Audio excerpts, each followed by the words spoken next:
So I shared with you guys all of the things that I would do to like sneak around my parents if I wasn't able to go out. So now I'm gonna share some things that I would do if I didn't want to sneak around them and I wanted to just like negotiate going out. Because that was the thing with my parents. They were not gonna say yes unless I literally jumped through hoops to be able to go out. So starting off, you obviously have to catch your parents like when they're in a decent mood. Because for my parents, if they were like already in a bad mood, it didn't matter like how nice I was or anything. They were gonna say no because I was obviously bothering them with something. The next thing that I would do is I would always make sure that like my room was really clean or like the house was really clean. Like all of my chores would always be done. And this is because like my parents genuinely like thought of like going out as a privilege, which I kind of agree. So if they saw that like my chores weren't done, obviously I wasn't going to be able to go out. The next one is I always had to like let them know at least a week in advance. Even at the age where like I could drive myself to things, they didn't really care. They always wanted to know like well in advance. So like literally if any of my friends had last minute plans, I was never allowed to go because my parents just thought it was weird that like we would make plans so last minute. I don't know. I only ever said yes if it was like to a football game that like we decided to go to that night. Also, I don't really know how to use this, so don't make fun of me. Still learning. And then the last one is if I literally messed up at all that week, like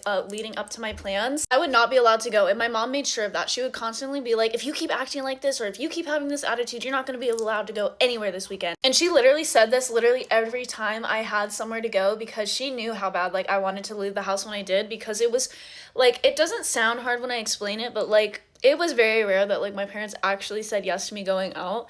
And so like my mom would always make sure that like I knew that it was a privilege and that like I didn't have to go out, you know? But yeah, to be honest, I feel like most of these are like pretty normal. I don't feel like any of them are that outrageous. But yeah, that's everything. Bye guys.